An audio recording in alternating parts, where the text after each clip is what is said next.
Good morning, beautiful people. It is Thursday, January 9th, 2020. Just yesterday, 2 new head coaches were introduced to their fan bases. Matt Rule of the Carolina Panthers, Mike McCarthy of the Dallas Cowboys. We'll talk about both of those. Well, we have more Tom Brady talk, probably because he set up this thing to be a beautiful talking point. Kevin Durant is using a non-burner account to chirp people on Twitter. A lot of old whites hate it. I'm a big fan of it. 1-833-622-3331. Join the conversation. Hello to Sirius. Hello to the YouTube. Hello to DAZN. Hello to Westwood One stations. We appreciate you all so much for tuning in. Today's going to be a good one. Evan Foxy, please play some Chase Rice. It's the perfect occasion for a little vacation from the heart of the nation. Whoa. Hot take early. There we go. Let's go. Hot start. Hey, that. McAfee show. This is Tom Brady to the Saints. Brees to the Pats.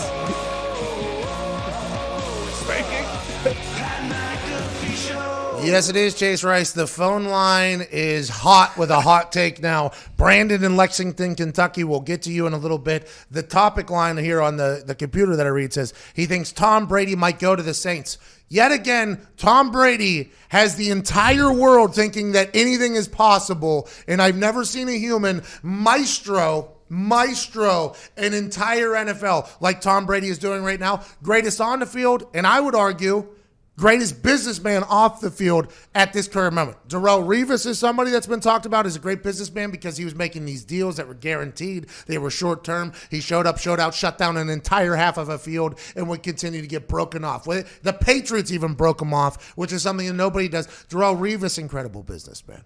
Peyton Manning is an incredible businessman off the field. But what Tom Brady has done, turning this billion and billions of dollar operation, the NFL, into his little business playground right now with the way he's utilized his leverage is beautiful. And I thank him personally for it because we'll be able to talk about this. Anytime there's a slow news day, where's Tom Brady going? Bang, we're right back into it. Joining me in Indianapolis, Indiana, on the casting couch, Masshole, Patriot fan. The glory days are behind him. He's 24 years old, looking forward to 20 years of misery as a Patriots fan. Boston Connor. Celtics are third in the NBA. Bruins are first. We're doing great over here, all right? Yeah, that a boy. New England has had quite a run and quite a privilege in the sports world. Are the Patriots the dynasty that is falling off a mountain? Is that happening right in front of our eyes? Joe Judge gone. Kyle Van Noy probably gone. Tom Brady, this guy thinks he's going to the Saints. I mean, there is a lot of stuff going on. I feel bad. This is my childhood ending. Yours. This is my childhood ending. Yeah, thank God. At Nick Morato's on the ones and twos playing the hack music. At Tone Diggs, Ty Schmidt, Jason McAfee. Hey, Jay's going to be releasing an album like within the next couple months. Old buddy went on a vision quest, an inspiration vacation for like 45 days, and he came back with some heaters. Can't wait for the world to hear that. At Viva Lazito, looking good, looking thin in that camo. Accountability Buddies has been going well. At Evan Foxy, and Tom McComas is on the phones back there answering. Currently, we can't wait to get to those. Eddie George is joining us, and AJ Hawk is joining us. Now, for those that don't know, Eddie George and I made a bet about the Tennessee Titans in the Colts game. I was to wear an Eddie George jersey for 24 hours. He was to wear a Pat McAfee jersey, depending on who won the game. Obviously, the Titans beat the Colts. The Titans now have ended the dynasty with the Patriots. He's calling in for Dr. Pepper. I was going to get an Eddie George jersey the day that it happened. I was going to order a cheap one, a fake one, a knockoff one from China, like my mom did with my jersey and my dad did with my jersey, because I'm not paying, $400 or whatever for a jersey. Eddie George said, no, I'll send you one from my office to wear, and I owe him an autographed Dr. Pepper. But Eddie George has never sent that jersey. So maybe he's waiting for another big-time playoff win by the Titans. Maybe he's waiting for something else. We'll talk about that. We'll talk about the Titans and Derrick Henry leading the Titans into a potential monster game this weekend against the Ravens. I don't know how you stopped Lamar Jackson, but nobody knew how you would stop the Patriots in the playoffs. Vrabel and that team was able to figure it out. We'll talk to him about that. AJ Hawk, obviously Green Bay Packer legend, good friend of ours. Can't wait to talk with him about whatever. There's a guy that saws me down at a rapid rate. Can't wait for that conversation in the second hour. Now, let's talk about Mike McCarthy being introduced to the Dallas Cowboys just yesterday via a press conference. Now, this is obligatory Dallas Cowboy talk, right? And it's in the first 6 minutes here, so the powers that be will be very happy about this. But Mike McCarthy is a Yinzer. Through and through, a Yinzer. And when he speaks, he still has that Yinzer draw, everything he does. I guess what I was told was by Matt Hasselbeck yesterday is whenever you walked into Mike McCarthy's living room, there was a picture of Three Rivers there, which is the original stadium in Pittsburgh, but it was set up for the Pirates because he was coaching the Packers. Three Rivers Stadium used to be both the Pirates Stadium and the Steelers Stadium. They switched it over like the Oakland Raiders had been doing for a long time in other places. But Mike McCarthy loves Pittsburgh, right? Diehard Yinzer, refused to get rid of his accent, and I think that is why Jerry Jones probably loved him so much, to be honest. I think that is why he and Aaron Rodgers could have potentially fallen out of love with each other because Yinzers are a different breed of humans. We are a different breed of people. I think Mike McCarthy had a lot of success at Green Bay. A lot of success. Won a Super Bowl. I think he's widely regarded as probably the hottest coach on the market by all accounts. Now, granted, I forgot he even existed until the Mike McCarthy Project was released by Tom Pelissero on the NFL Network. But after watching that, I remembered, I was like, oh, damn. Mike McCarthy was a very good coach for a long time. I think they got a good one. And after listening to the press conference, Mike McCarthy gives zero damns about anything. We have a couple of the highlights from yesterday's press conference introducing Mike McCarthy as the new Dallas Cowboys head coach. I mean, I told Jerry I watched every play of the 2019 season, but I wanted the job.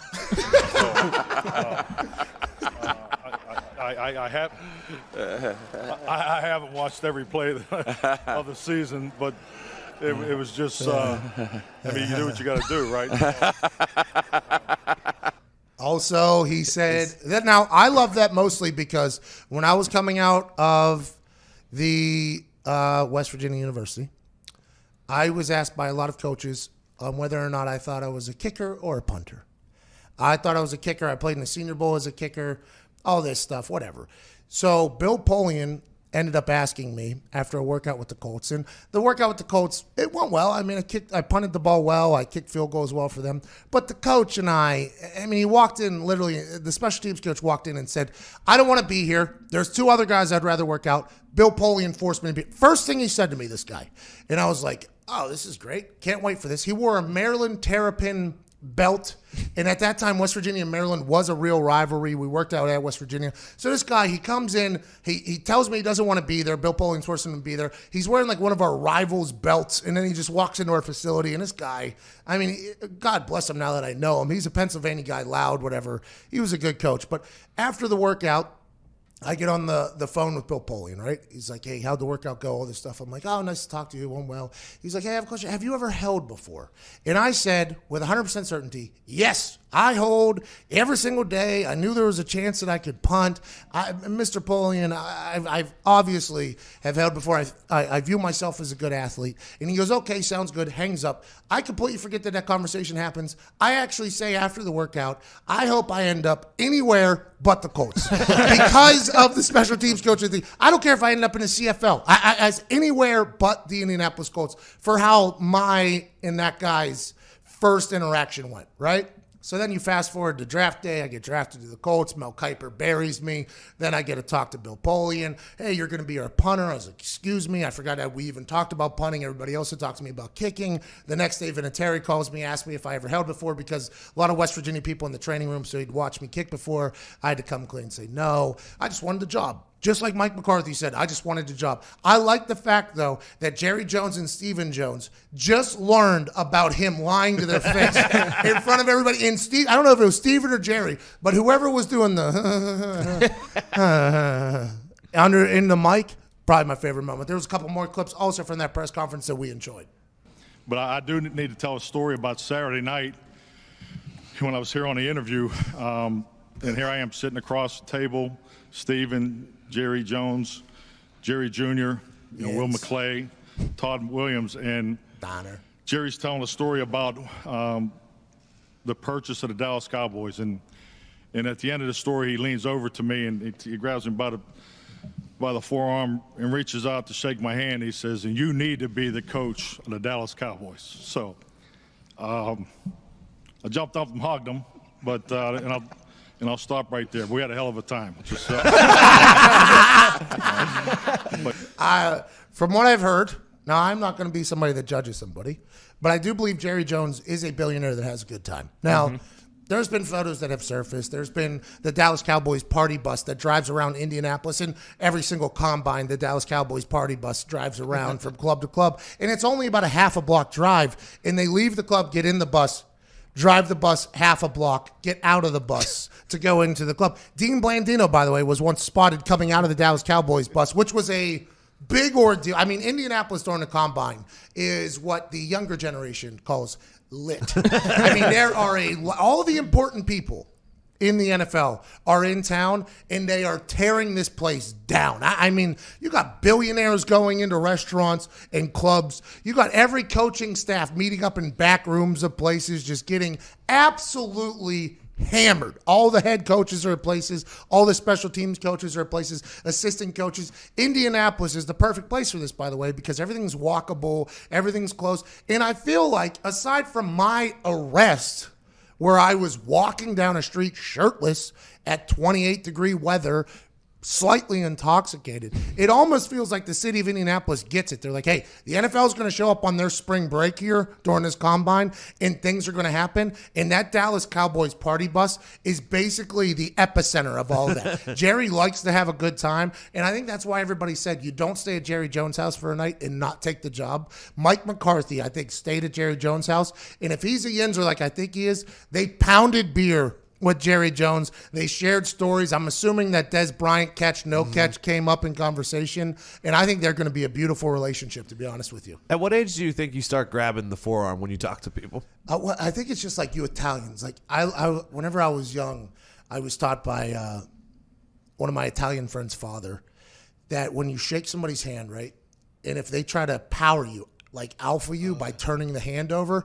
the answer is you pat your hand on top, right? Because what they're saying to you is like, hey, go fornicate yourself. And you're like, no, go fornicate you, right? That's why I like the pat on top of the hand. I think the forearm is like that next step where it's like, hey, listen, bang, give me your damn hand. We're shaking hands right now. We're making a deal. I think you have to have at least 9 figures in your bank account. You know what I mean? He has 10, obviously, at least 10. I don't know how many billions he has, how many other businesses he runs. But I think you need 9 figures to do the forearm thing. I absolutely love that. And I think we have one more, right? No, that was it. Sorry. Okay, I thought there was one more. Forget it. The Des Bryant catch thing. Which I should have told Foxy. He said, obviously that was an incredible catch. And then everybody in Dallas laughs. And then he said, but at the time it wasn't. It was like, hey, I like that Mike McCarthy has not lost anything. Like Mike McCarthy did not sell out. No. Mike McCarthy did not change himself for that. And I think for that reason, I think the Cowboys are going to be in a good spot. Mike McCarthy doesn't have to handle the interviews anymore. Mike McCarthy is only worried about ball. And now, if Jerry Jones starts complimenting other coaches and starts throwing him under the bus, I don't know how Mike McCarthy's going to take it like Jason Garrett was able to handle it. But I think we're off and running at this point. He said he understands what he has in Dak Prescott. He's excited to work with Dak Prescott. Now, granted, Jerry Jones has not negotiated a deal with Dak Prescott, so he's complimenting Dak Prescott in his opening press conference. But he also said, I very much understand we're going to get the ball to Zeke, too, because a good thing that helped, the only thing that can really help a good quarterback is a good running game. The fact that he is Ezekiel Elliott and Dak Prescott, I think Mike McCarthy's excited for the job, and I think he got broken off, I'd assume. I don't know if details have been released of his contract, but I'm assuming he got paid bank for that thing. It's good to see it kind of come full circle because that's why he got fired in Green Bay, is because he wouldn't sell out and kind of change his approach. So it's nice to see that he didn't have to like reinvent himself to get a new job. I'm happy for Mike McCarthy. I am too, and I think most Green Bay Packers fans are probably happy for him too. Rodgers texted him right after he got the job and said congrats, so it seems like they kind of put that to bed. By the way, anytime you have a long relationship with somebody and it turns cold, time heals all wounds with that. Because instead of remembering the terrible time at the end, you normally only reflect on the good times. Like your mind is normally taught to look back on something and be like, oh, remember this good time, remember this good time, remember this good time, as opposed to all the reasons why. That's why you see a lot of people get back with their exes, right? Because you don't remember why the milk was spoiled. You just remember when the milk tasted good. And that's why everybody dives back into that fridge, opens up that thing, and then once you get to the bottom of the gallon, you're like, oh, I remember this being terrible. But I think that's kind of what has happened with a lot of people, and I'm happy to see that it happened with Aaron and Mike because they accomplished a lot together. He accomplished a lot with Green Bay, and good for Jerry Jones. I also love that Mike pulled this move that I do all the time. When you lied in the interview, but then you want to actually tell the truth, you do it in front of as many people as you possibly can because you can't get yelled at right then. Yeah, wait, that laugh underneath the microphone, I don't know if it was Jerry or his son. We're all joking here. You son of a bitch. Hey, listen, you're going to watch every play now. 10-16, we got to get to a break. We'll talk about Kevin Durant, Matt Rule. We'll talk about the NFL games, and then obviously we got Eddie George here in about 14 minutes. Eddie George is a wealth manager. Ooh, like he's managing money. Oh, yeah. The people that manage money, by the way, normally have all the money. Yes. Those are the people that own all of the things. It's a spot to be in. Those are the people that own all I of think he's big time. He's big time in Nashville. Can't send me a damn jersey, though. When's the last time you were driving through a storm and thought, you know what? I love not being able to see when I drive. Not once. Never. Yeah, you probably haven't. Now driving in bad weather doesn't have to be a headache thanks to the new Michelin Endurance XT silicone wiper blades. These blades last through everything. To prove it, Michelin just put their new Endurance XT silicone wiper blades to the test on a world record-breaking 16,000-mile drive from Alaska to Argentina to show just how durable these blades are. We asked a lot of questions. I guess there is an entire system of Pan-American highways and roads that take you from Alaska to Argentina. You start in some bay in Alaska, and you end up down there in Argentina. Tim McAfee did a little research yesterday because we talked about the ice road and all this stuff. It's quite a drive. It is 16,000 miles, just to show how durable the blades are. Rainier Zietlow was the man behind the wheel, and he put the Michelin Endurance XT silicone wiper blades through ice, snow, rain, thunder. Wow. Ooh. What? Yeah, if your blades can handle thunder, Good for you. thunder. Feel the thunder. Lightning and the thunder, thunder, thunder, and wind. And the blades took all of it. These blades are crafted for extreme weather performance with an advanced quad-tech 4-layered coated silicone that repels water, snow, and ice and lasts 2 times longer than other blades. The Michelin Endurance XT silicone wiper blades are real-world proven for extreme weather performance. Upgrade to Michelin Endurance XT silicone wiper blades today only at Walmart. Oh. We're back on the other side. More show. You're listening to the Pat Mac Show. I have no idea why.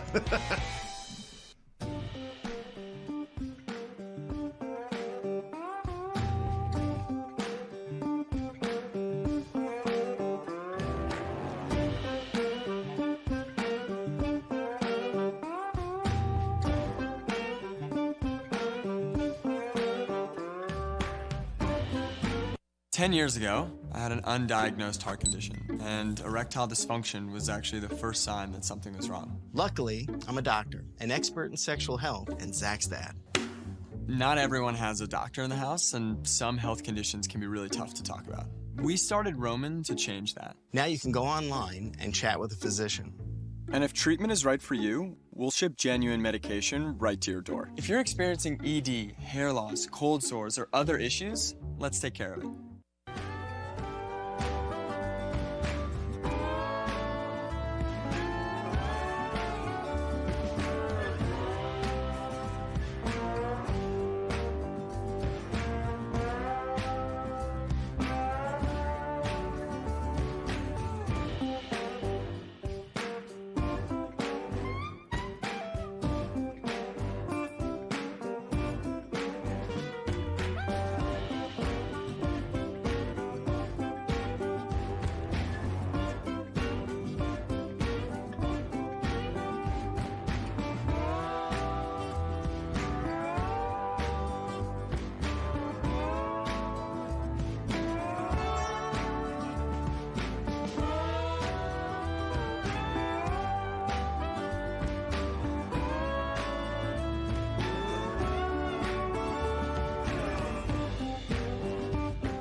Welcome back to the Pat McAfee Show. It is 10:23 over here on the eastern part of America, 7:23 over on the other side, and all the time zones in between. We got international viewers as well, both on the Zone and our YouTube. We appreciate you for listening to this dumb show from Indianapolis, Indiana! Let's get to the phones real quick. We got Brandon in Lexington, Kentucky. Brandon, what's going on, pal? I saw your call was first, and I can't wait to hear what you're about to say. Oh man, it's Lexington Park, Maryland. I don't know if you heard that. Sorry, I'm not too much of a Southern boy, but I thought of a situation where it's all good. I thought of a situation where it's making more sense where the Saints don't have anyone under the quarterback, and you bring in Tom Brady and you bring Taysom Hill back, and you basically have Taysom Hill learn how to be a true quarterback, and then Taysom Hill takes over in 2 years. And that's pretty much it. Brandon, I respect what you just said. And that option, by the way, is not off the board. I think Saints fans will take big exception to you saying that Taysom Hill can only learn how to be a true quarterback behind Tom Brady and not Drew Brees. I mean, the fact that Drew Brees was not on the NFL all-time team was something that the Saints fans, the Saints organization, the Saints franchise was not happy about. And for good reason. Drew Brees, I think, owns every single record that you could possibly own, aside from having the most Super Bowls as a quarterback, which Tom Brady does have. So maybe Taysom Hill could learn that. They have Teddy Bridgewater in there. I mean, he's up, obviously, but they could keep him in the building, which they decided to do years ago, making him the highest paid backup quarterback. Drew Brees, nobody knows what Drew Brees is going to do. 3 heartbreaking defeats. Now, this one, not as much as the last 2, but still walk-off touchdowns, walk-off scores. See you later. Your season's over, Drew Brees. Thanks for all the records that you broke. Thanks for the incredible run that you did. Home field playoff game. Bye. See you later. That Minnesota Miracle, I think, is still glooming over their head. Then you go to the phantom no pass interference call. Then this one, I mean, if you're a Saints fan, you're saying, hey, they didn't even take a second to look at Kyle Rudolph. Kyle Rudolph just said on Good Morning Football this morning, and I didn't push off. They reviewed it. They said I didn't push off, so I didn't push off. Big respect to Big Country for saying that, because that's 100% the right answer. But the fact that they didn't just stop for a second and look at it again, I think optically wasn't great, specifically because they made the review rule of pass interference because of the Saints and the Saints fans. So I think the Saints fans have a lot to bitch about, to be honest with you. I think they do for good reason. But for me, if Drew Brees is done, you have Teddy Bridgewater already there. You've already committed to Teddy Bridgewater as the highest paid backup quarterback. He went 4-0. I think Sean Payton loves him. And you have Taysom Hill still in the building. I'm not sure they're going to be in the running for Tom Brady, but I love the fact that we're thinking about Tom Brady potentially being a Saint, because that's where we are right now in Tom Brady NFL conversation. So next year, who would you rather have, Tom Brady or Drew Brees? Tom Brady. I want Tom Brady. That's now. Is Tom Brady going to stink next year? Probably. No. No. How do you just say that with like a very... Stunk this year. You think he stunk this year? Yes. I guess he did. But now I understand that not a lot of people have weapons. No, right? yeah. And I understand there's a lot of quarterbacks that deal with an issue of not having weapons. But whenever you're Tom Brady and you've been in a system that has had weapons and has had the ability, and then all of a sudden you have to just completely change that and not really have anybody, and you're pleading with your people to be faster, quicker, more explosive, get separation, you can see how he seemed mentally defeated this year, which isn't good. But he is ready for a comeback. And any guy that has 6 Super Bowls, I would like on my team if he can still throw the ball and he's still eating avocado ice cream. I think Tom Brady probably comes back better than ever. There was some guy that was a teammate of his that said what he learned most about Tom Brady the first time he stepped into the Patriots organization, before we get to a break here. He said that whenever he got there, the thing he was most impressed about is that Tom Brady was in the same offensive system for over a decade. And he was sitting front row in every single offensive meeting, taking notes feverishly as if it was algebra class.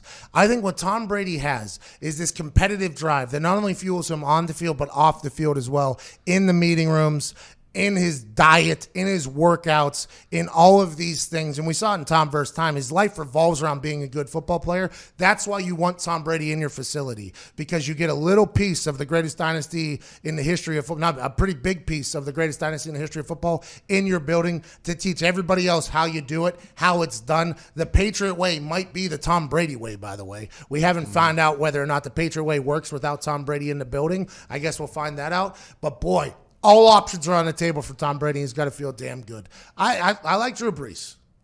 But there's no definite that he's coming back, is there? No. I don't think so either. It's 10:28. We got Eddie George on the other side. Can't wait to talk to him about this. Maybe he'll have some thoughts on Tom Brady.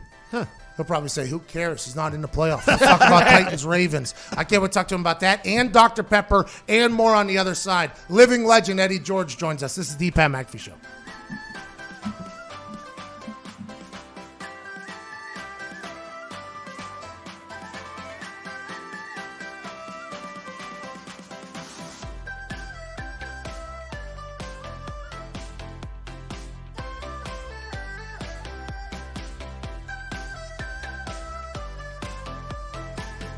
Hey guys, if you're experiencing erectile dysfunction, you can now get treated anywhere.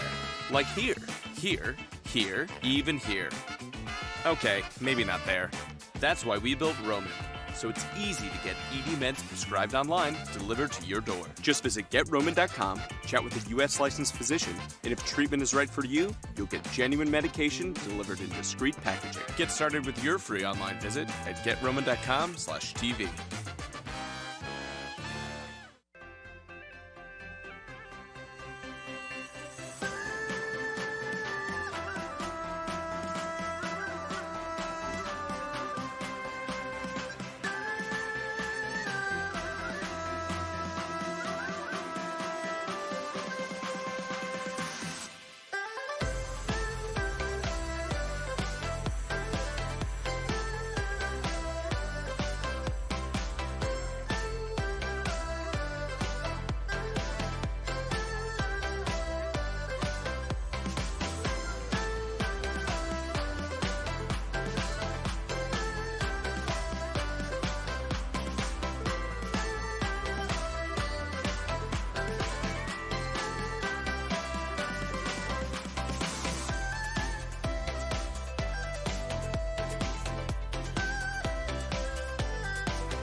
Welcome back to the Pat McAfee Show here on this beautiful Thursday, January 9th. We are being joined by a legend, a man who has a number retired, a man who won a Heisman, just a superstar individual.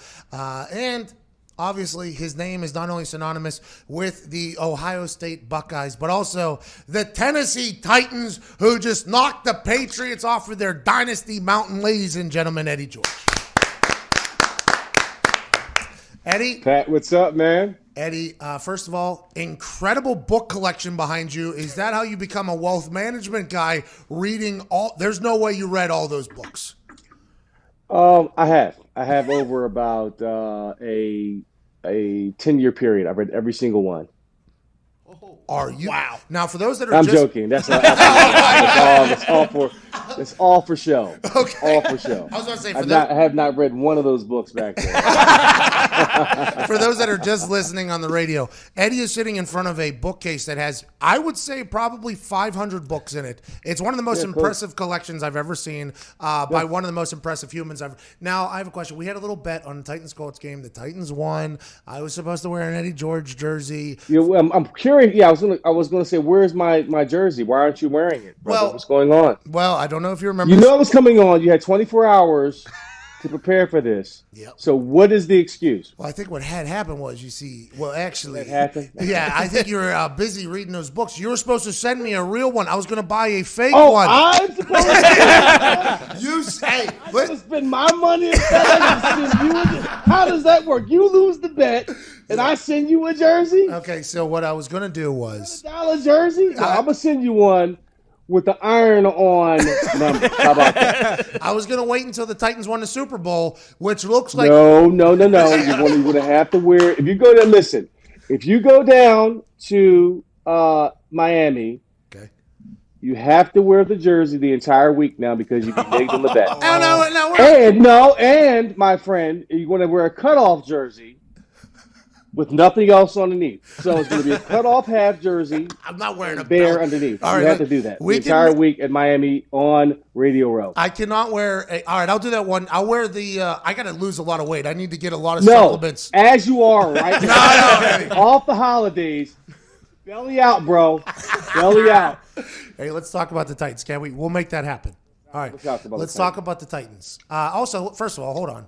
Let's talk about what Dr. Pepper's doing with the College Football National Championship. You're a representative of Dr. Pepper. Dr. Pepper's obviously awesome, as are you. What's Dr. Pepper got going on with the National Championship for college football? They have a new flavor coming out. They're presenting at the game is a cream-based soda Dr. Pepper's doing, which I want from you ice cold, along with the bet. And everyone attending the game will get one, but don't fret. They will have other opportunities for the public to get this new flavor that's coming out. It's quite delicious. It's refreshing. It's great when you come off of the back nine of a golf course after being 5 under. So that's what's going to happen at the national championship game. Eddie, have you ever shot 5 under in golf? I'm lying on that. That's a dream of mine. That's a goal of mine. I visualize it on my vision board. It's 5 under. That's on my vision board as we speak. I can respect that. I can't wait to try Dr. Pepper's new flavor. Dr. Pepper has been steadfast in the college football, not only playoff, but in college football in general. Big thanks to them for all their support. Also, signing you was a brilliant move. Now, let's talk about the Titans. That game against the Patriots, Mike Vrabel goes into what seems to be an impossible place to win in the playoffs, gets a win. Now, it got very close towards the end, obviously, pick 6 to seal it. Now, they have to go into a place that looks like a buzzsaw right now with this Baltimore Ravens team with Lamar Jackson. Why do the Titans have a chance to knock off Lamar Jackson and stop this team that looks like they've been unstoppable? Well, a couple of reasons. I think the Titans are playing their best football right now. Clearly, defensively, they defense travels. Mike Vrabel understands how to prepare in the playoff game in this magnitude. Going into Gillette Stadium last week was a perfect example of that. Derrick Henry is playing out of his mind. He's peaking at the right time. He didn't accumulate a ton of carries in the first half of the season. He's peaking in the back half going into January. He's only getting better each and every week. And the fact that the Titans have played their first playoff game already, Baltimore has had a week off. And typically in this matchup, historically, the visiting team has won. And with that week off, you tend to, you get guys rested, but the timing isn't there, the edge isn't there, and the Titans are coming in with a ton of momentum. And for me, the big key is the fact that Mark Ingram is dinged up. Yeah. So they said that offense runs through Mark Ingram. As great as Lamar Jackson is, as dynamic as he is, he's fantastic. That's going to force, if he's not able to carry the ball 25 to 30 times in this ball game against the Titans, and Lamar Jackson has to throw it a little bit more, that's the problem for Baltimore. That's where it comes in. If there is a slight edge, that's what I'm leaning on right there, is the injury to Mark Ingram. I got a chance to call one of Navy's games this year and sat down with their offense coordinator. They said that entire option offense runs off the fullback being a legitimate threat every single time, right? Every time. Because if the fullback isn't a threat, then there's no worrying about him keeping it or giving it because they can read it easier. It breaks down the smoke and mirrors. The smoke and mirrors is the fact that Lamar Jackson is making all these fantastic plays, which he is, but the only way he's able to do that is if the running game is going, if Mark Jackson is going. If they don't have a backup plan for Mark Jackson who's able to get 5-6 yards a clip, then everything else opens up. If it doesn't, they're going to have problems struggling against this Titan defense. Schefter said that they didn't have him practice yesterday because there was snow on the ground and they didn't want to tweak the calf. They said they feel as if he's going to be back though. But there's really. Is that right? He's such a smart ass. I had no idea that Eddie George was this awesome of a smart ass. He's had 2.5 weeks off, though. So, I mean, it was a non-contact injury, though. But the fact that he's still not practicing 2.5 weeks later is kind of scary to think about it. It's scary. In fact, you're right. Exactly. It was a non-contact injury. So that tells me that there's something more serious going on in that calf. And even if it's well rested, cool. Guess what? First quarter, if it's retweaked again, you're back at ground zero.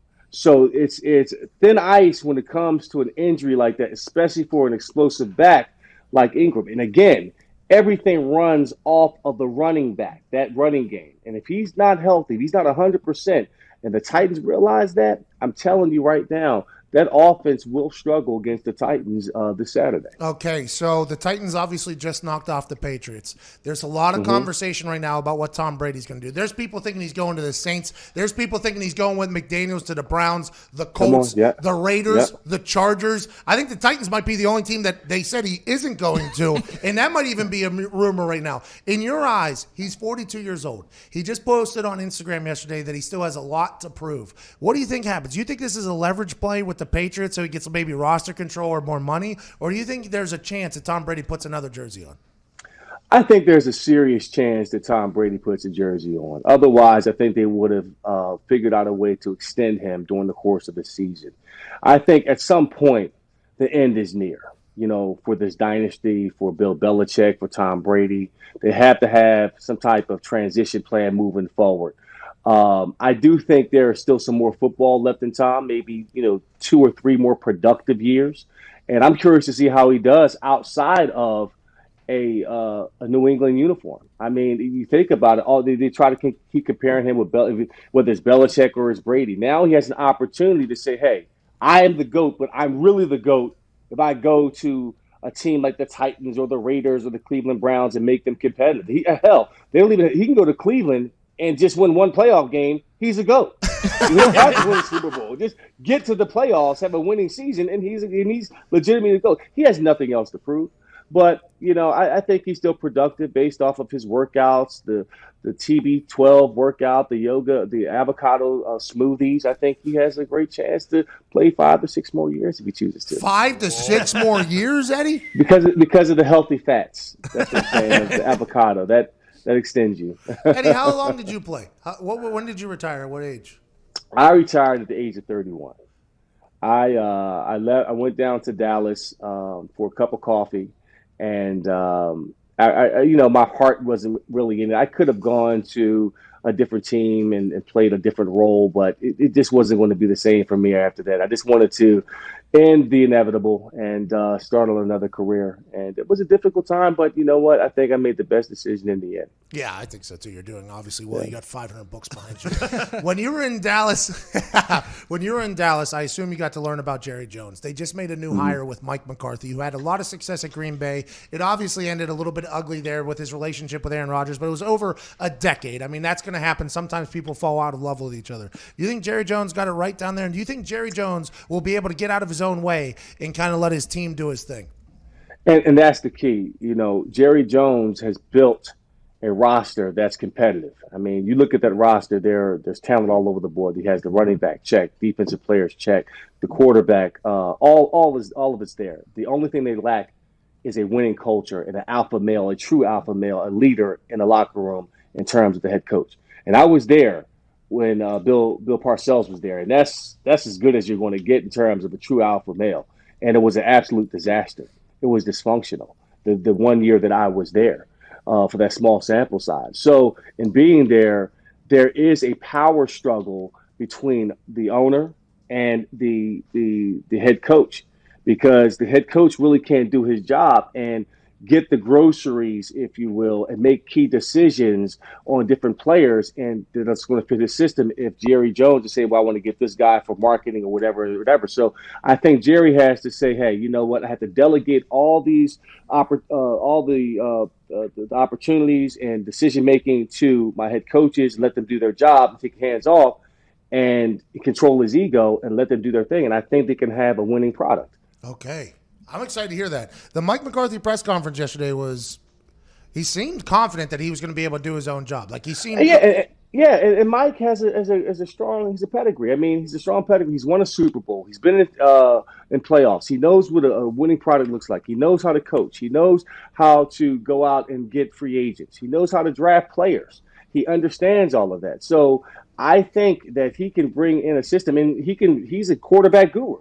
And I think he can take Dak Prescott to another level of being consistent week in and week out and play at a superstar level consistently. So if Jerry Jones gets out of the way and let Mike McCarthy do his thing, I think the Cowboys can be extremely successful next year. The Dallas Cowboys have won like one playoff game in the last 45 years or something like that. It's terrible. The NFC playoffs, though, right now are intriguing, very interesting. You got Russell Wilson and Seattle Seahawks headed to Green Bay. I guess they're just supposed to dump snow in Green Bay right before that game gets started. How do you see that thing carrying out? Now, I was told this by Josh Sitton, who was an offensive lineman for the Green Bay Packers for a long time, just a couple weeks ago. He said everybody thinks that in the snow that if you can run the ball well, you're good. But if you have a quarterback that has big hands and can throw the ball well in snow and bad weather, that's a real weapon. How do you see this Green Bay Packers Seattle Seahawks game going in Lambeau with now the understanding that there's supposed to be a grumpy load of snow all over the place for Russell Wilson's return? Hey man, that's playing in the snow is like a fun time. I love playing in the snow. I did it in Cleveland. Put up 170 against them and 3 touchdowns. Just saying. But no big deal. As far as this game goes, I think the edge definitely goes to the team that runs the ball extremely well. Okay. You've got to, if you create a new line of scrimmage and you're able to dominate up front in the snow, there's only so much you can do passing wise in those type of conditions. So if you're able to control the clock in that situation, and I think that Seattle can probably do that with Russell Wilson, getting on the edge, running a little bit more, the platoon of running backs that they have, they've kind of found the chemistry with that at this point in time with Marshawn Lynch coming back. I think they can definitely get it done. I think it's going to be closer than what most people think. They're a 4.5-point underdog, Seattle is. But I like Seattle to cover and possibly get the outright win. Wow. Do you think Marshawn Lynch? Those guys that are listening for Vegas, yeah. Oh, yeah. I mean, we're pretty big degenerates in this room here. Excited to get your take on that. If Marshawn Lynch was serving tequila just 3 weeks ago. Isn't it amazing? It is, isn't it? Now his workload is increasing, and that touchdown he had last week was awesome. It was a 6-yard run. Looked like the old beast mode again. Do you think 3 weeks is enough to get the guy into good enough game shape to get him the ball a little bit more? Because they're going to need him this weekend, obviously. Clearly, yes. I think that's a great formula. I mean, hell, I can come out of retirement right now. I think it gets you 5 or 6 yards, right? Let's go, Eddie. I mean, it's all a part of the will and desire to get it done. I mean, listen, we saw it last year with the Rams. There was a guy that came off the street, 2 weeks into it, and he got them to the Super Bowl when Todd Gurley got hurt. So I think it's totally possible that we can see more of a workload for Marshawn Lynch in the back half of the season if they can continue to win in the playoffs for sure. All right, last question. We know that the College Football National Championship is on Monday night. We know that Dr. Pepper is introducing a brand new flavor that's going to captivate taste buds all across the country. How do you see that game going, and what's your prediction? Man, after watching LSU against Oklahoma, my God, that was just ridiculous. I thought I was watching,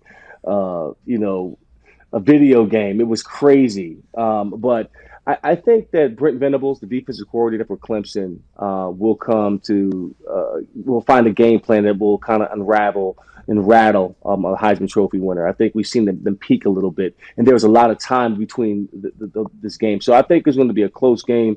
And honestly, I like Clemson to win it. I think it's going to be a shootout. I think they'll win 35-31, the shocker. Do you think Trevor Lawrence is going to play next year? I think he is. I think he's so still too. A sophomore, right? Yeah, but there's a lot of talk potential. Now, this is just media people talking about him potentially holding out because he doesn't want to get injured because he's going to be the number one pick, whether he likes it or not. Don't. I wouldn't buy into that crap. Me neither. Look, just play the game. We've seen that. You don't want to take a year off, get rusty, and all of that. You want to go into the year with some momentum. The kid is a tough kid. After he got that hit against Wade against Ohio State, and Wade was kicked out, he was kind of struggling. Well, that hit woke him up, and he was like, okay, let's play ball. So he's a tough-minded kid. He can take the hits. He can get it done. I like his game. I think he's a winner. I love him. I think hopefully the Titans can get him in the next couple of years. Well, I don't know if they're going to need it. If the Titans go on and continue to win, Ryan Tannehill might be the picture of the future down there in Tennessee. I can't thank you enough, Eddie George. Can't wait to wear your belly crop. Yes, can you please send me your address? I will send you one. I need that cut off right at the base of the numbers, Pat. Right at the base. I'm so belly fat, out. Eddie. I can't do that. I'm going to need to get on some real supplements. No, just as you are. I want you just like that. Ladies and gentlemen, living legend, Eddie George. Thank you, Eddie. Yeah, take care. Cheers, man. That guy's the best. He is. He's such a smartass too. I like that. I would not expect. He was sitting. For those that are just listening on radio, that might have been 1,000 books behind him. It was a library. That was one of the. He might have been in a public library, right there, which is very impressive. He likes the Titans this weekend. That Mark Ingram thing could be a real story because although he might be healthy enough to get back into the game, you tweak that just a little bit. I mean, that thing's out there. See, Mark Ingram being hurt does not worry me for the Ravens at all. I think Gus Edwards is a really good running back. I just watched him run for 130 in Week 17. Yeah. And I think that is a very running back-friendly offense because you have to worry about Lamar Jackson so much that the Mark Ingram injury actually does not scare me if I'm a Ravens fan or a Ravens bettor. Yeah, he's obviously biased towards the Titans, so he's going to look for whatever he can.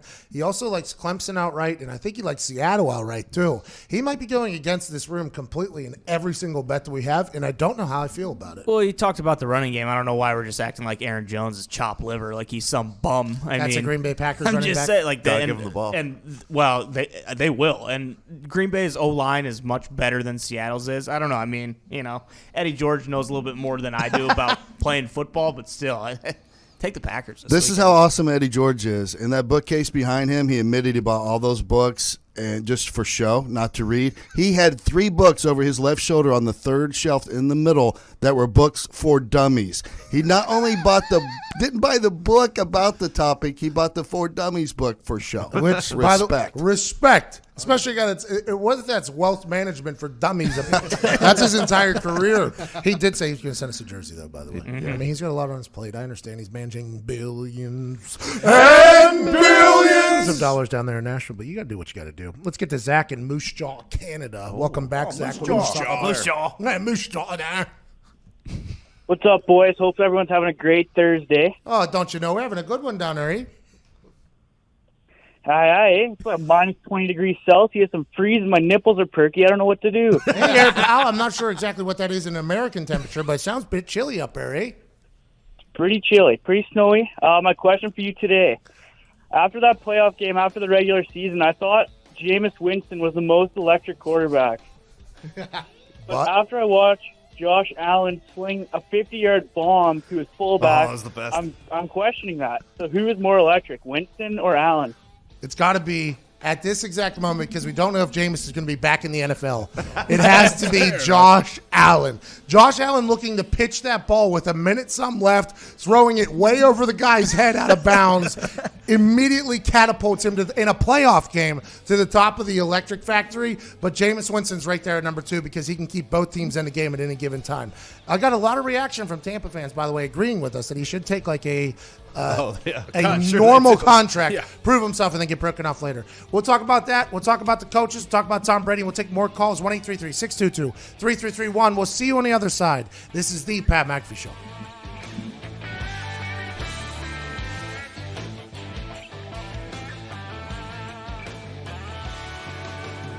On average, people have to wait 29.3 days to see a doctor.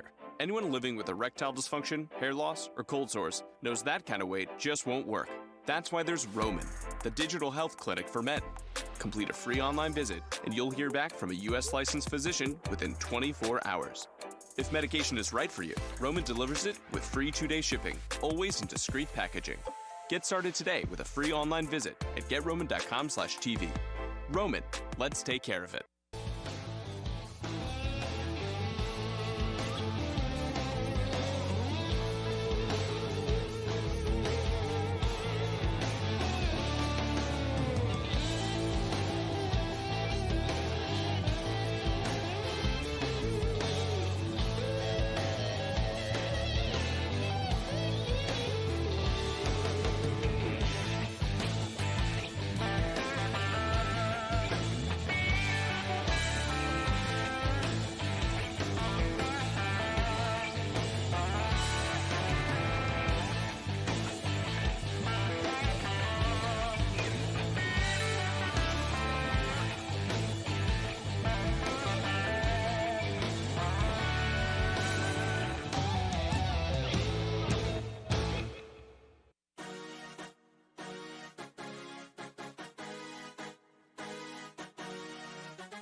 It's the perfect occasion for mental vacation from the heart of the nation. Not your medication, 2 hours of magic. Let's give it a go.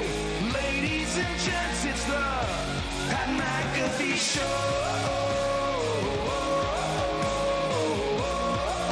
It's the Pat McAfee Show.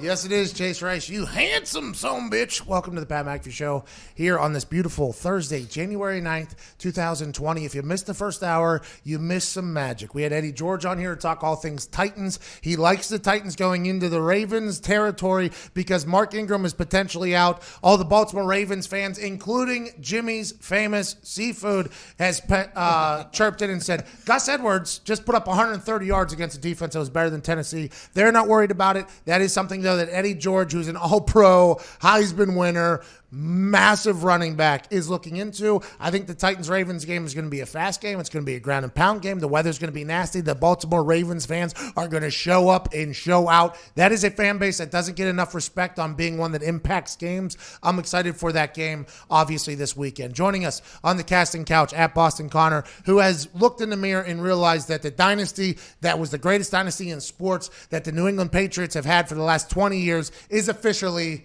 dead.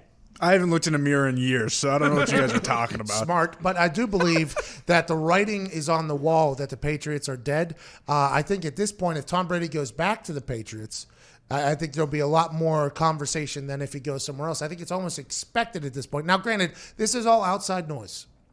This is all people reading into his post-game press conferences, his IG post, him opting out of the deal before the season even starts, his relief, it felt like, in that post-game presser after they lost to the Titans last week. And it's all this noise that is being started. We had a caller say he's going to the Saints. Oh. Somebody says he's going to the Chargers. We say he's going to the Chargers, the Raiders, the Browns, the Titans, you name it. Tom Brady's going everywhere but the New England Patriots at this point. And it might be all our outside noise talking, but it feels like he is as good as gone from the New England Patriots. Tom saying that he has something left to prove. He's got nothing left to prove in New England with Bill Belichick. He's got something left to prove maybe if he leaves Bill. That's at Tone Diggs, diehard Pittsburgh Steeler fan. At Ty Schmidt, also here. Nick Moraldo, Jason McAfee, Zito, Foxy, and Todd McComas.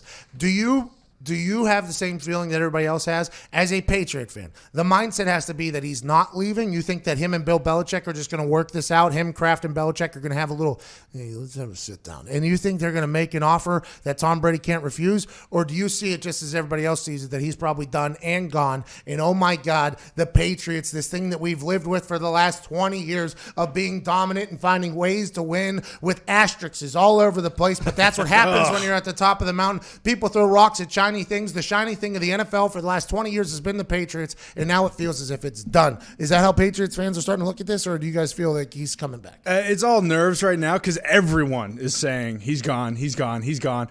And from the Instagram posts, it's hard to say he's not, and Diggs is right. He doesn't have anything really left to prove in New England, but, deep down he's coming back. I will say this about Connor.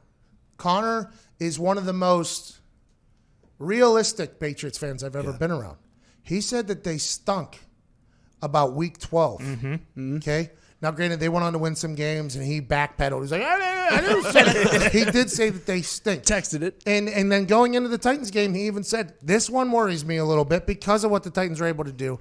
The fact that you see it basically how everybody else sees it is going to make for an exciting offseason with Tom Brady and the Patriots. Now, yesterday, 2 new head coaches were introduced to their fan bases, and I thought both of them crushed it, by the way. Mike McCarthy, Yinzer, met with the Dallas Cowboys this past weekend, got signed on Monday, had the press conference yesterday, and he dropped a couple gems during this press conference that we absolutely loved being introduced as the new head coach of the Dallas Cowboys.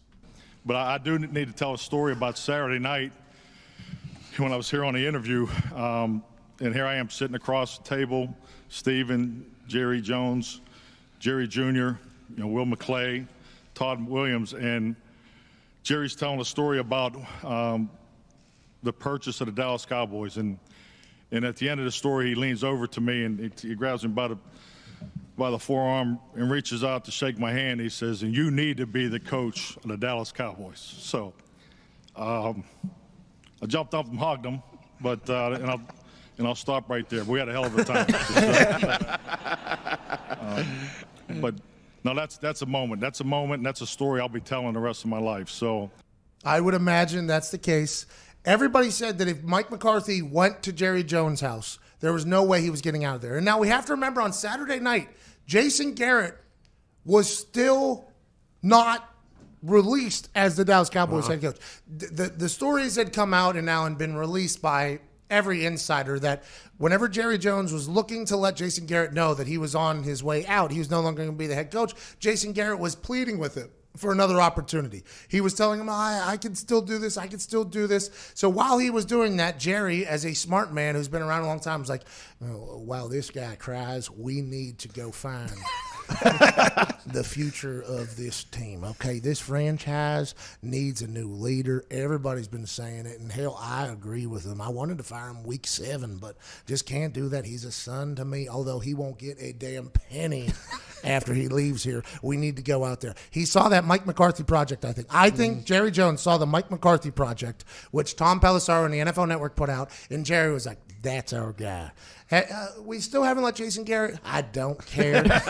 Get him in this house now and order all the Iron City beer. What do they drink up there in Pittsburgh? Iron City beer. Order all the booze that we can handle. And what it looks like old buddy's been eating too. Let's get all the Dallas food we can get in this place. And it sounded like they had a party. He said we had a hell of a time. And the fact that Jerry is still pitching the Cowboys to people at this level, I find like inspiring almost. Jerry is telling Mike McCarthy, because I think Jerry knew that the outside conversation about taking the Cowboys job was it's not a desirable job because of Jerry Jones. I think Jerry has enough self-awareness to know that. I don't know about everything else. And you got to remember, if you're Jerry Jones, it'd be hard to swallow your pride when you've had success at everything you've ever done. So it'd be hard. Everybody's like, Jerry's got to step away. Jerry's got to do this. Jerry's got to do that. Jerry also looks in the mirror at a guy that bought a team and turn it into a $5 billion company. Jerry's looking in a mirror at a guy who is one of the most influential owners in the NFL, which is the best league in the world. So, I mean, it's hard for Jerry to do that. The fact that Jerry was pitching Mike McCarthy to get this gig because how bad he wanted him tells him a story, a whole sales pitch. I love that Jerry is still doing that, and I'll be intrigued to see how much more involved he is with Mike McCarthy and how that relationship will end up, because Mike McCarthy is a yinzer. Mike McCarthy's not just going to bow down. Mike McCarthy ain't no bitch, and I think that is something that needs to be talked about, and I'll be excited to see how they do. Saturday night, they were definitely, during their meeting or whatever, watching the Patriots and Titans game too and being like, well, that team's dead, so we can win now. You see, the Patriots, they are dead as a doorknob. And what we're going to do right now is we're going to black out in here. I honestly believe that they turned. Didn't he said we had a hell of a time? As if they got loosed on. What is a Jerry Jones party like? We've seen pictures, and here in Indianapolis, we've seen the Dallas Cowboys party bus bounce around and rent out entire clubs and do whatever they want. There was no way Mike McCarthy was saying no. I'm happy they got there. Also, Matt Rule just yesterday was introduced to the Carolina Panthers fans as the new head coach. Tepper flew down to Waco to meet with Matt Rule and talk to him about why he should be the Carolina Panthers head coach. Matt Rule obviously signed a 7-year, $62 million deal that's potentially worth $70 million. But Matt Rule said he was not convinced that he should go to the Carolina Panthers. Everybody assumed that he was going to end up at the Giants, but turns out they hired Joe Judge before Matt Rule could even get there, so that affected his deal. I guess whenever Tepper left, billionaire, flew in his private plane down to Waco. Great airport down there. Great private plane airport down there. Yeah. I think they had nacho cheese. That was that was the other one. Okay. Anyway, that was the best one we ever been. We flew into this one airport on a plane. Yeah, we wrote. It was like somebody's house. We walked in. They had hot dogs, nachos, cheese, popsicles, movie theater, Fago. They had like this entire. It was. I thought that was way. They gave us a random person's car. Yeah, they just gave us their car. I mean, it was awesome. Go ahead, take us for the day. He flies in there. He meets with Matt Rule, I guess, and his family. And Matt Rule says, "I'm not sure." And then Tepper leaves. Right.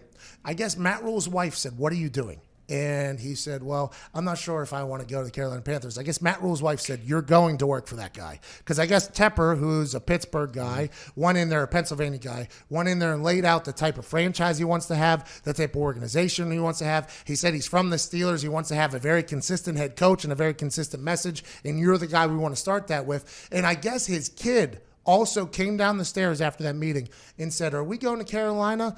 And Coach Rule said no, and he turned around and stomped off. So at that moment, Matt Rule had his kid and his wife telling him, like, you have to do it. I would assume the 7-year, $62 million deal came about an hour after that, and Matt Rule was like, well, damn, all right, I'll get on a plane right now, and I'll go over there. There was a rumor going around that they called the Giants and said, will you match this offer? And the Giants said no, and then he's like, all right, Carolina, it is. Well, I have no idea if that's true. I have no idea if it's true because the one headline that I read, and I think you can fall into a trap when you only read headlines. I mean, that is a problem in our society, not only in sports, but everywhere. When you just read the headline and then you don't actually read the context of the whole thing. It's almost like whenever and I mean, it did very well on the internet, so I appreciate it. But ESPN posted that I said, just like in beer pong, you should get a rebuttal, but they didn't post my entire.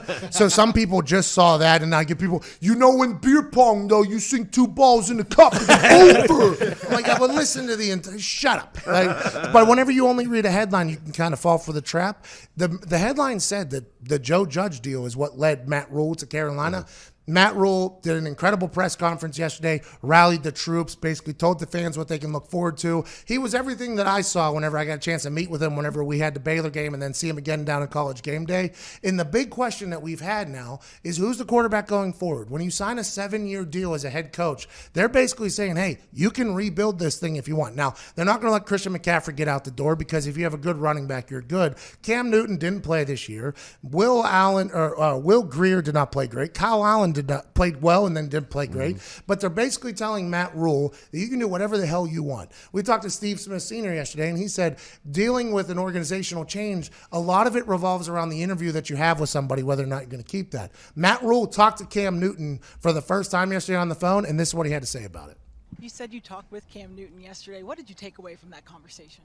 That He's a passionate guy that at the end of the day, I love coaching players that'll tell me the truth. And there was no debate after talking to him that he's a guy that's going to tell me the truth, tell me what he feels, and he's going to listen to me and hear what I have to say. And so it was just an introductory phone call. I look forward to sitting down and getting to know him better, but I loved having a chance to talk to him. Okay. So now, listen. Feels like when you have this position of speaking into a microphone about sports, if you don't get it, 100% right and go off of hearsay or your gut intuition, you're setting yourself up for a lot of jabs if you're wrong.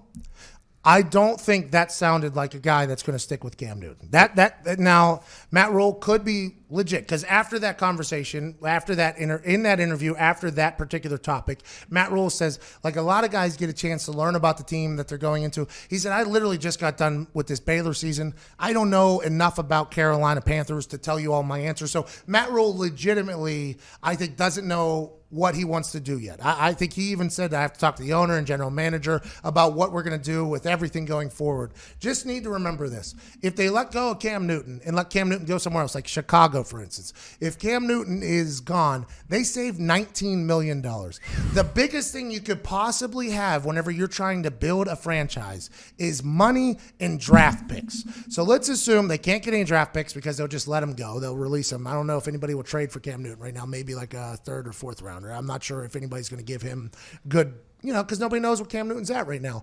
I think it seems as if Cam Newton's probably going to be playing elsewhere, but that could change. But in that conversation, nothing was said there that makes me think like, oh, he loved Cam Newton, he's rolling with Cam Newton. I think there's a lot of decisions to be made, but $19 million is going to sound very nice to a guy that's thinking about rebuilding a franchise. Do you think that his style will translate to the NFL? Because for all intents and purposes, he's a hard ass and he's a master motivator. And as Carolina kind of goes through this regime change and they get younger, is that the kind of guy you need to have for this like new type of NFL? Like, will players in the locker room like actually respond to that? I think they're going to need his guys, right? I think they're going to need, like, not everybody fits in with the Patriots, right? Mm-hmm. Not everybody fits in with the Patriot way. A lot of people have gone up there and not had success and had to leave and go elsewhere, and they do succeed. I think the guy that ended up Bennett right? Michael Bennett. Bennett went up there.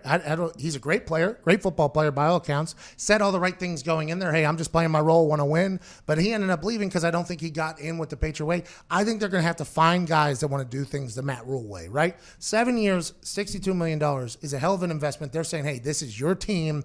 You find your guys that you want to have. And I think that's going to be the case. Matt Patricia, when he went to the Detroit Lions, he cut and got rid of everybody, basically. They said, oh, we lost the locker room. He's still trying to find the right people in there. Hasn't had much success. Could that same thing happen with Matt Rule? I'm not sure, but they're going to have to find the guys that fit in with the way he's a hard ass. He works hard. He goes hard. His players down at Baylor respected him a lot. Obviously, they won like 12 games or whatever. I think he's going to have to find his people, though. But the college coach to NFL coach has not had great results. Right. Some people have done it, but most of those people have started in the NFL. Matt Rule started in the NFL, but he started with Tom Coughlin, who very recently has had quite a falling out with the NFL. So I don't know how it's going to go. They're going to have to get his people in there, but they've given him a lot of time to build that. And I think if Carolina Panthers fans are patient, that'll happen. And you have Christian McCaffrey, who's a stud, a stallion back there that you can build around. If I'm Matt Rule, unless I love somebody at 7, unless I love a quarterback in the draft at 7, I think you keep Cam because Cam at $19 million is 15th ranked in the NFL, which is probably where he should be paid. And I see what he is after this injury and after he's been rested for an entire year, and see what his motivation is for a year. So then because Cam's 30, he's going to be 31 or something like that, 32 next year. I mean, he's still, if you have a 7-year contract, Cam could be your quarterback for those 7 years if he is remotivated and if he's healthy, just to see what he is for a year. There's no timetable on when they can release him, by the way, to save $19 million. They can release him whenever before the season starts and save $19 million. June 1st, post June 1st, whatever it is, they can release him whenever. I'll be excited to see how it all plays out. If they aren't going to use Cam Newton, though, the gentleman thing to do, which I think Tepper's trying to do, that's what he did with Ron Rivera, would be let him go earlier so he can go find a new home, like Chicago, for instance. We're done. The Bears have been down for a long time. 11:17 here on the East Coast. We got AJ Hawk joining us in 22 minutes. We got more conversation and chit chatter. Hopefully, a little bit more phone calls too. 1-833-622-3331. We got Darnell, Caleb, Nick, Cameron, and Tavis. Tavis, y'all. It's like Travis, but no R. Tavis. Down there in Hastings, Minnesota. We'll get to those on the other side of the break. But first, did you know that this time of year is the number one time to get engaged? Really? Oh, yeah. Wow. Yeah, right now. Huh. Christmas, Hanukkah, New Year's, Valentine's Day. This is an engagement sandwich this particular time of year. So if you're in love and ready to get engaged, go see our friend Steven Singer, the I Hate Steven Singer guy. You've been hearing us talk about him for weeks. And you may have seen his billboards, I Hate Steven Singer. Other jewelers love to hate Steven. Why? Because Steven makes buying a diamond easy. No negotiating, no haggling, no nonsense, and no BS. Just one perfect price every day, all day. And he has the best quality, best diamonds anywhere. Check out Steven's Ready for Love diamond engagement ring collection that is ready to go. Each diamond is hand-selected and picked by his real expert jewelers. No one selling online or anywhere else for that matter does it better than Steven Singer Jewelers. He takes no risk shopping to the next level with his full 100-day, 100% money-back guarantee and fast and free shipping both ways. Whether your budget is $500 or $5,000, Steven has the perfect engagement ring for you at the perfect price. Visit the real Steven Singer at the other corner of 8th and Walnut in Philadelphia or online at IHateStevenSinger.com. And that's Steven with a V. I hate StevenSinger.com with free shipping. Real diamonds, real experts, real jewelers. Steven Singer Jewelers. That's IHateStevenSinger.com. We'll get to the phones on the other side of the break. Can't wait to chat about that. I wonder if there'll be more Tom Brady talk. We got some Vikings-Niners conversations. Seattle, Green Bay, Titans, Ravens, Chiefs by 100. You're listening to the Pat McAfee Show.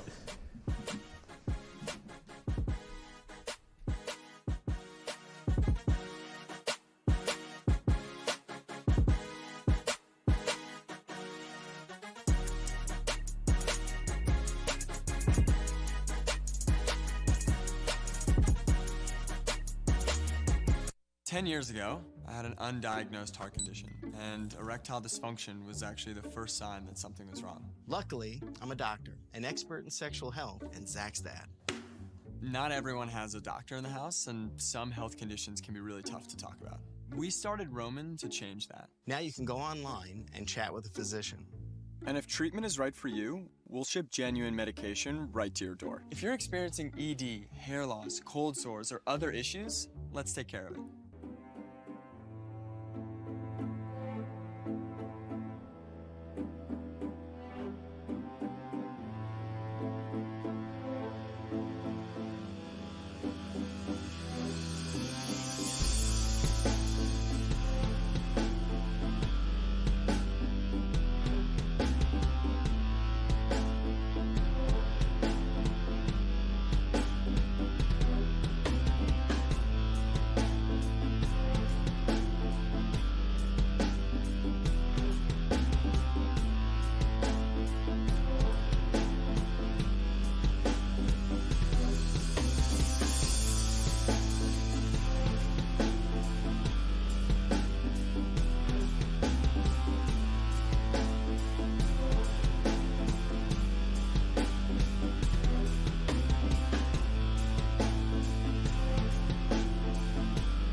Yeah! Get the bodies!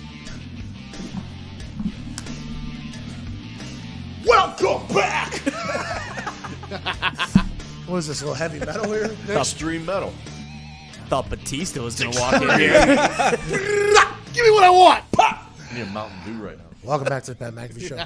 No, the red one. The Code Red. Code Red. You young millennials. Love it. Didn't get to experience this insanely unhealthy Mountain Dew Code Red days. They still got it. Oh, yeah. No Code way. Red and Oh, Surge. yeah. Still out there. That's how you got through a Surge Saturday was the night. one. I Surge was the thought, one. I thought for sure during that big health campaign that the world went on that Mountain Dew would have got eliminated. But turns out still survives, and we're very thankful for that. Because whenever you need that extra kick there at the end of a long day, there's nothing that has like the amount of caffeine like Four Loko, like a Mountain Dew. All the gamers in the world fought for it to not go away. For Mountain Dew and Doritos used to be a staple. Used to be. What are you talking about? Well, you Still still were like rocking a it. child. That's why you guys can't get another house. Whoa. That's not true. Let's go to Nick in Tampa Bay, Florida. Nick, what's going on, pal? How you doing, bud? I was just curious on how you thought Jake Fromm going into the draft was going to shake up the whole Tua being the third pick, and how it would shake up the NFL as well. Are you a Bulldog? I am not. I'm actually a Florida State fan, and I am a Buccaneers fan. And if we sign Jameis, Mr. 30 for 30, for 30, then I'm no longer a Buccaneers fan. Oh, Nick, you can't say that would be the decision that would put you over the edge. You guys have stunk for a long time, and you've stuck around. There's no way that would push you off the edge. Yeah, but we have awesome wide receivers, and he prefers the other team. I mean, all right, Nick. I don't know. You end up underwater. I think you might have jumped off a cliff. That's a great question with Jake Fromm. Whenever he declared, that was interesting to me because Jake Fromm came in there as a freshman for Georgia, won a national championship, right? No, got to a national championship. Yeah. Absolute stud. We got a chance to watch him here during the SEC championship, and I don't want to say that Joe Burrow looked like about a 10 times better quarterback than Jake Fromm, but it appeared as if the Georgia Bulldogs in a home game weren't able to get anything going at all. Now, that might be because the LSU defense was so good and I haven't seen enough of Jake Fromm, but I think him and Herbert are probably going to be battling right now at the combine and in the meetings and everything like that to see who the quarterback after Tua will be. And I think that Utah State kid is another kid that people are talking about. So I don't know if Jake Fromm just automatically propels himself into top 10 conversation. I don't think he does, to be honest with you. After what I've seen, I don't think I've seen enough. I don't want to judge him. I don't want the Bulldog fans who I've learned we have a lot of to come after me. But for me, I'm just not sure he is in the same class of Tua getting healthy after a year of relaxing and Joe Burrow. Just personally, I don't. He didn't have his best year this year. He's regressed. That's what I'm saying. And, college can do that to you. Mm-hmm. Like Trevor Lawrence at the beginning of this year wasn't Trevor Lawrence of last year, right? They were still winning games. They're in the ACC. They almost lost to North Carolina there. But then Trevor Lawrence even admitted that he just had to remember that he was him. Like, he had to be himself, as opposed to pressing and all these expectations on him. I think Jake Fromm had a lot of that. After an incredible freshman year, there was a lot of expectations on him. You have a lot of college happening too, right? Yeah. I mean, you guys got the Snap Face and the Tinder and the Bumble. There's a lot of opportunity to do a lot of things, especially when you're an SEC quarterback, a freshman quarterback that does well. I think the pressure could have got Jake Fromm off of his game a little bit. Maybe the opportunities got Jake Fromm off his game a little bit. So maybe going to the NFL and focusing just on football and having more time to study football. I don't know Jake Fromm personally. I have no idea. He might be a super religious guy that this is not accurate, but I think the pressure of the success that he had his freshman year could have changed him a little bit. He didn't look as good as he did his freshman year. Maybe he'll get in there, but I don't think he's in that top tier. Freshman year, too, they had Nick Chubb, Sony Michel. Like, he's had a great running back every year he's been at Georgia. I mean, they still had a great running back this year, too. Yeah, absolutely. Philly. That's They what called I'm him saying. Philly, by the way. The kid was from Philly. He was very good. I wish I would have been given a heads up. His nickname was Philly. I would have dropped it on game day. I would have looked like I knew what I was talking about. But in whenever we were in that stadium, the Mercedes-Benz, the Sphincter Dome, the everybody in there just kept screaming, "Go Philly!" anytime that guy got the ball. I guess that guy is the truth. I don't know. I respect the fact that Jake Fromm's going to the NFL. I think if you can get money, you go and get it. But I think he's going to have to prove a lot here during this build to the draft. Let's go to Tavis. Tavis, what's going on, Tavis? Hey, how's it going? It's beautiful 31 degrees down or up here in Minnesota. I don't know how you guys are doing, but I just want to talk to you about the 49ers versus the Vikings this weekend. Last weekend, you bet on the Saints, even after Lombardi told you to take the Vikings plus the points. Okay. I'm not saying it, but people are saying maybe the Saints just suck in the playoffs. Oh, jeez. I'm going to tell it to you state. Tavis, okay? Don't tie me, all right? I am sick of it. All this taveling around I've been doing has potentially got me a little bit off my game when it comes to the gambling and the ticks and the sticks of everything. You know what I mean? So, Tavis, let me tell it to you, State. I think that if the Vikings team defense can play the way that they played the first half of the season and then what they did against Drew Brees and the Saints this past week, I think it is going to be a damn good game in Santa Clara. I don't know how you answer for George Kittle. I have no idea how you answer for George Kittle. That guy is a man amongst men. out there. He is a monster on the field. But if Dalvin Cook can get going and Kirk Cousins, who might have a big sigh of relief. I know he says that he doesn't hear the outside noise and the pressure comes with it. But when you're paid $84 million guaranteed and you can't win in the big moment until primetime Kirk is born in Jerry World, but then you get that massive playoff win in overtime because of your arm, I think Kirk Cousins is going to be a lot more free. I think he's going to feel good going in there, and I think that sets up great for the Vikings against an incredible 49ers defense, but I'm not 100% sure they can get the win strictly because Kyle Shanahan's got a big brain. I'm not saying Zimmer doesn't. Kyle Shanahan's got a big brain. They've had a little bit of a break, and their run game is a talented one, but if that Vikings defense shows up and Dalvin Cook plays well, I think it's going to be a very good game, and I like the Vikings a lot. All right, but my original point is why you should hammer the 49ers is because I'm not superstitious, but I am a little stitious. So maybe if you hammer the Niners this weekend, the Vikings win. Oh, good tie, Travis. Hey, Kittle versus Harrison Smith could be a great matchup to watch. Yeah, it's going to be a lot of fun. And as long as Harrison Smith isn't getting yelled at by Xavier Rhodes the entire game. I just saw a clip that Stephon Diggs was telling Kirk Cousins in the middle of the Saints game, don't try to force the ball to me. You do what you got to do. I'm wondering if that was before or after Stephon Diggs was throwing his helmet while they were up points. I think Stephon Diggs is an incredibly talented player. I honestly do. But that throwing of the helmet and everything that was happening while they're up on the road in a playoff game where stats don't matter. Maybe he was so mad that Kirk Cousins was trying to force the ball to him. Maybe Stephon Diggs was like, listen, I don't need the ball. So mad that Kirk Cousins was trying to throw him the ball, throw it elsewhere. Maybe I got it all wrong. I'm not sure. But optically, that looked bad. If that was before he went deep to Thielen twice, and you know what? Good on Stephon Diggs. Hey, Adam's open. Throw it to Adam. Adam, by the way, has a cut on his ankle that required stitches. He got tangled up. He was on Good Morning Football this morning. He said, I'll do everything I have to do to get on the field on Saturday. Let's assume that stitches and a cut on an ankle will not keep Adam Thielen out of a playoff game. Let's assume they'll glue that thing, staple that thing, whatever they got to do. Thielen will be at 100% and will not be feeling that ankle cut at all. And by the way, could be the blood sock game. Oh. Here we go. Fake. Fake. Yankees fan versus the Red Sox fan. Well, I mean, just facts. No. You know, just one of the fakest What are you guys things. referring I've seen the photos. What are you referring to? Kurt Schilling. Game 6. Kurt Schilling, who is not just an internet troll. No, right. Hall of Fame pitcher as well. Used to be. There is a legendary story that he had this deep cut on his ankle or foot, and he had a bloody sock, and he won a playoff game. Oh, yeah. It was the year. Yeah. It was the year the Red Sox won the World Series, and they got like a little clip of like some blood on the side of his sock, and then just showed it for the rest of the game. Like, oh, look at this guy. He's bleeding in his sock. How's he doing this? Warrior. Well, there you go. He went and got a Sharpie and drew that on there in between one of the innings. You can see the photos. Are you serious? I don't know if you're being serious. I'm dead serious. All right, let's get to a break. We got AJ. That's Sports Talk, by the way. This is a sports show. Yeah. We just talk about sports. Talk about baseball. Yeah. Let's go. By the way, Pat McAfee, professional baseball player, 26-minute documentary about my first time ever playing baseball. Just so happened to be professionally. Faced a 92-mile-an-hour fastball. Started in right field for 7 innings. It's worth a watch. It's on our YouTube right now. YouTube.com/The Pat McAfee Show. We'll be back on the other side with living legend and hilariously handsome individual, AJ Hawk. This is The Pat McAfee Show.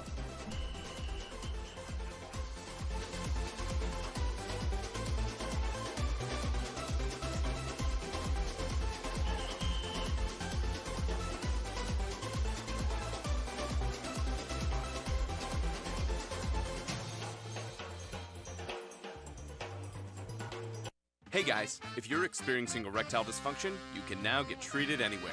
Like here, even here. Okay, maybe not there. That's why we built Roman. So it's easy to get ED meds prescribed online delivered to your door. Just visit GetRoman.com, chat with a U.S. licensed physician, and if treatment is right for you, you'll get genuine medication delivered in discreet packaging. Get started with your free online visit at GetRoman.com/TV.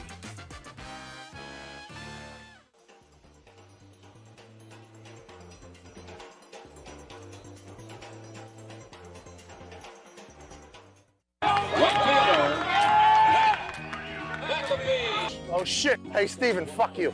And it is off the wall. Don't cut. This is a good at bat. Hey, nice pitch. I think I just pulled a hammy. Hey. Back. Hey, fuck you, Steven. What inning? Top of the second. Jesus. Here comes McAfee. I saw that thing jumping out of the glove.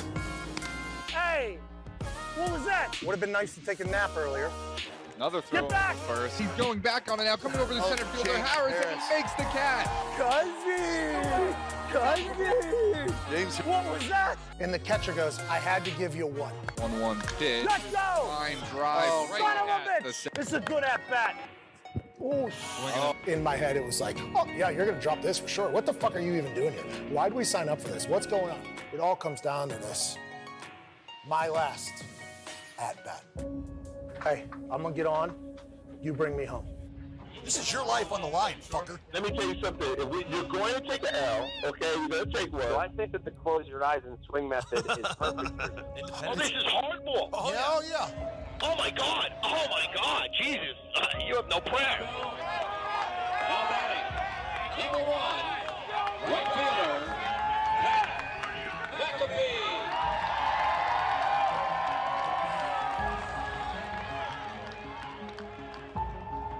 Oh, boy. McAfee at the plate.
On?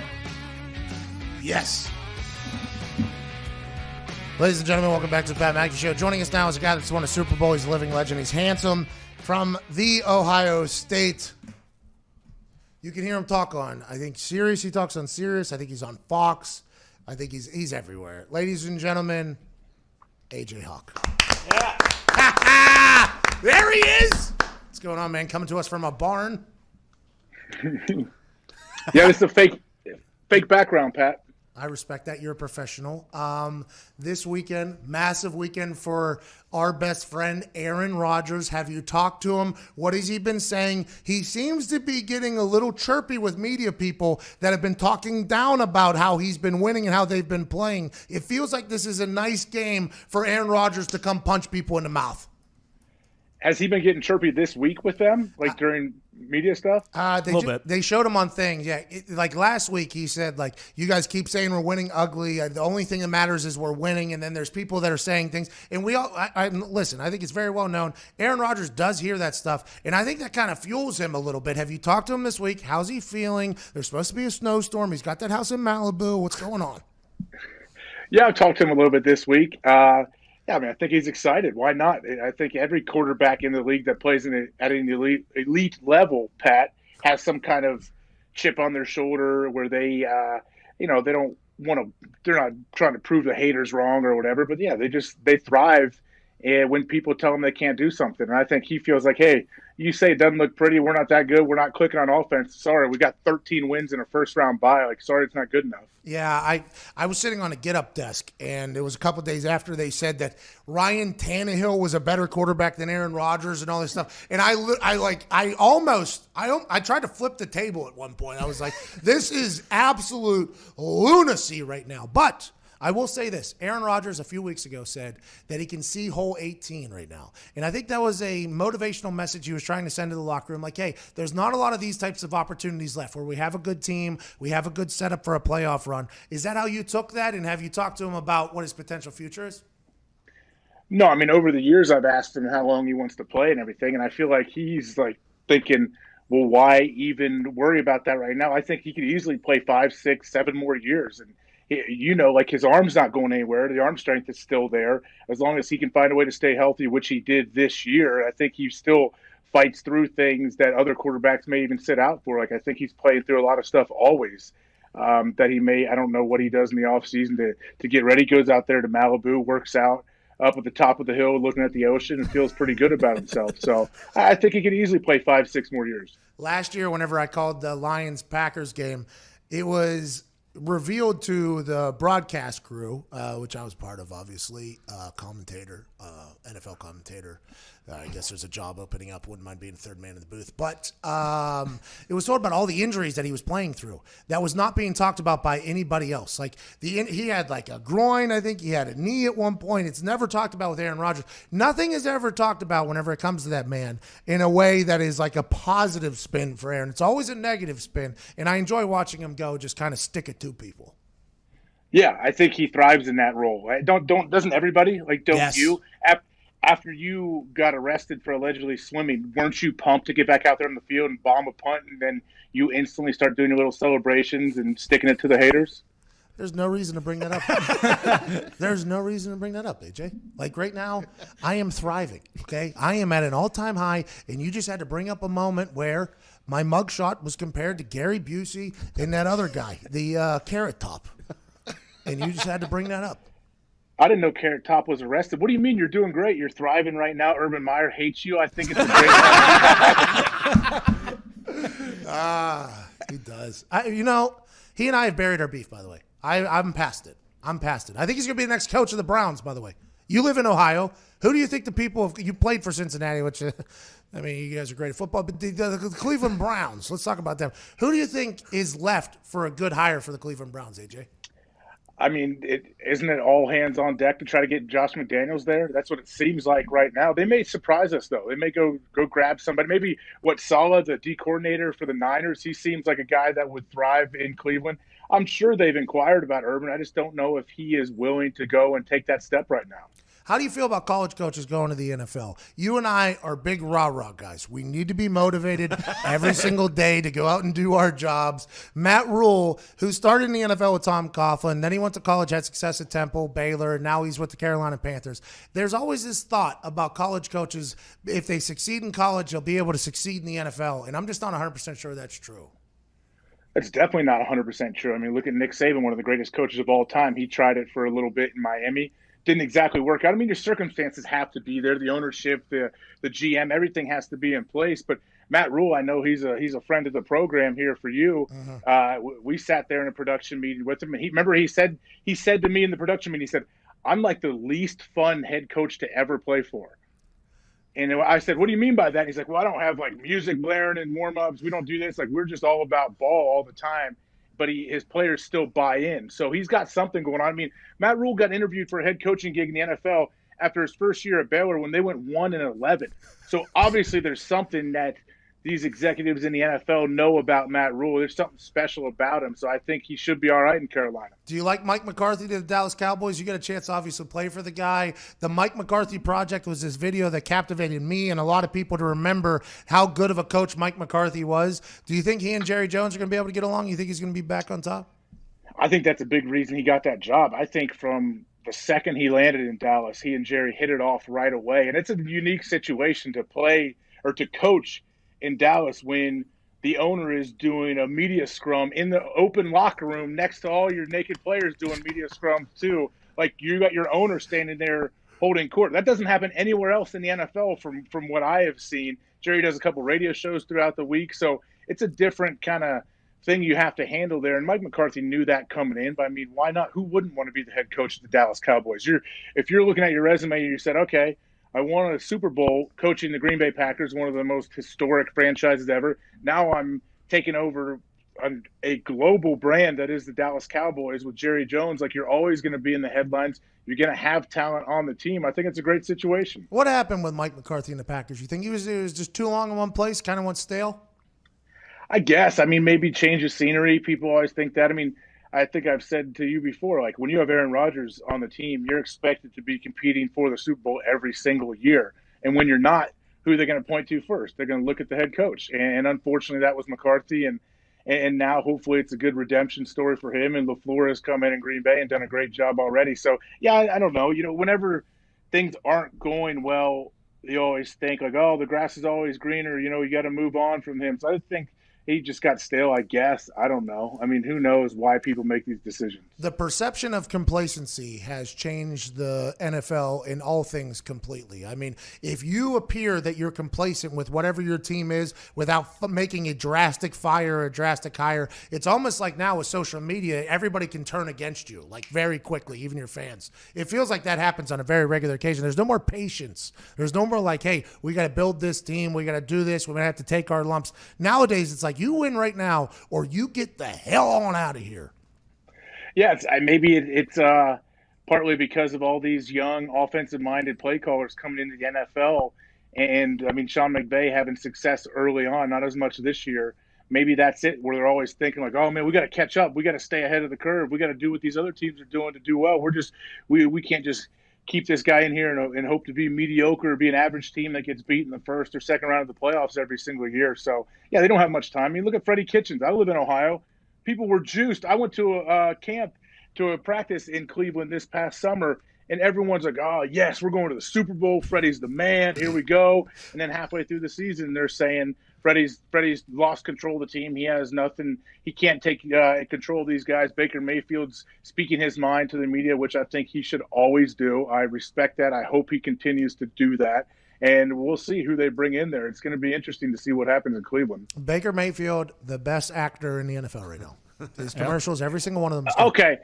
Okay, Pat, you know, so people get so pissed. Oh, the Browns are losing. Baker Mayfield's in all these commercials. Guess what, guys? He probably shot those in June and July. He shot all those commercials. He's getting paid millions of dollars. And so millions. Yes. So if he would have turned them down, he would have been stupid. How dumb would you be to turn those down when you're probably getting a couple mil to shoot a commercial when you're talking about a toilet being clogged or whatever at the stadium that he's filmed months and months ago? It's not like he's sitting there taking his shoulder pads off. Hey, Freddie, I'll be late to the meeting today. I got to shoot this commercial real quick and cash 1.5 mil. Like, that's not how it works. Hey, you know, Dak Prescott didn't film any commercials, and he came out and led the entire NFL in offense. So maybe Baker should do that. Yeah, you are officially a corpo media.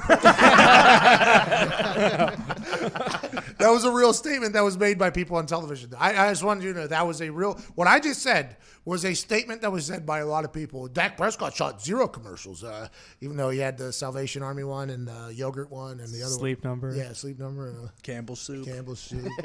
Anyways, okay, so meathead linebacker, you are. 0 reported concussions, no chance of CTE. Congratulations. Thank you. Hey, by the way, Yeah. Hey. Incredible. It's not easy. It's not easy, AJ, in the position and the way you played it with just throwing your massive, handsome head into people on a regular occasion. But there for, I don't know, I'd probably say 6-7 years, the NFL became a fantasy football-driven league. Offense. How do we score more points than everybody else? Let's go. Now this year, if you look at the teams that are remaining, it's all going to rely on the defense playing well. And I think that's across the board. The Titans defense has to be able to contain Lamar Jackson. The Chiefs defense has been the number one defense since week 11. If they're going to do what they do to Deshaun Watson, let's assume Patrick Mahomes is going to put up a bazillion points. The Niners and the Vikings, if the Vikings defense can show up, will be a defensive struggle. And then Packers, if the Packers defense can get to Russell Wilson so he can't hit those deep shots, it feels like that's a win.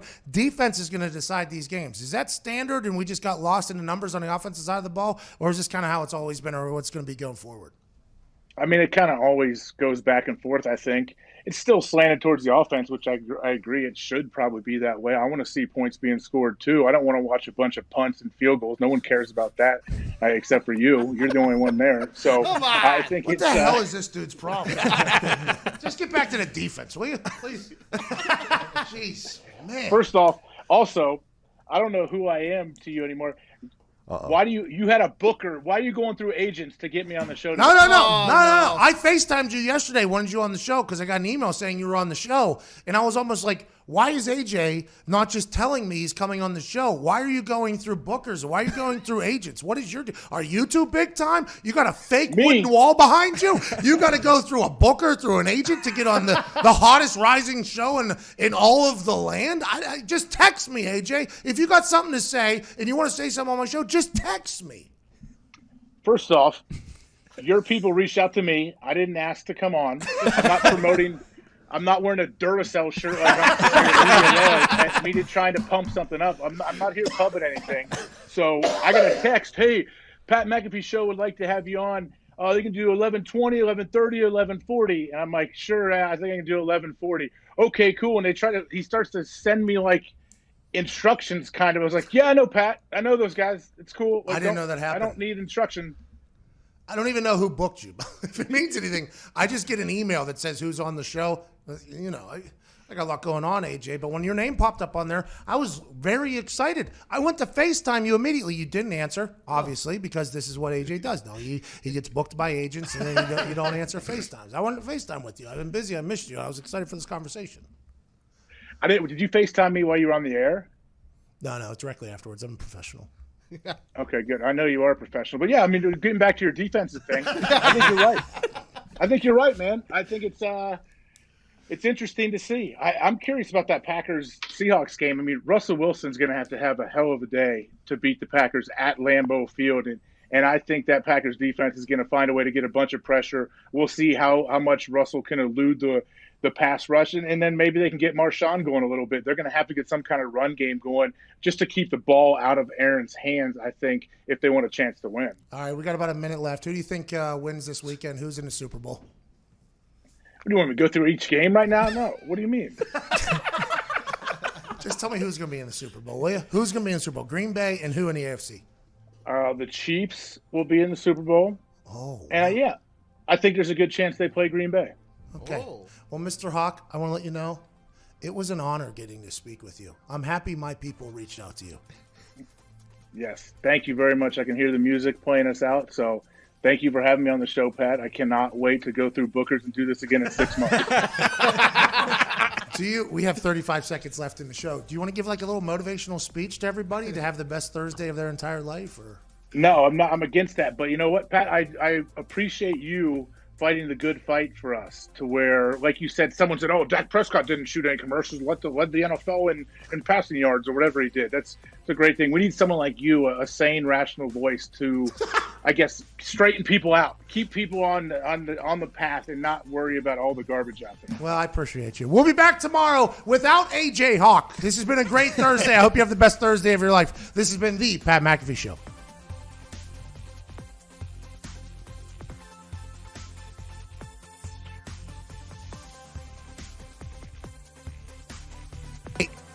AJ. Yo. We just went off the air there. I appreciate you coming on, man.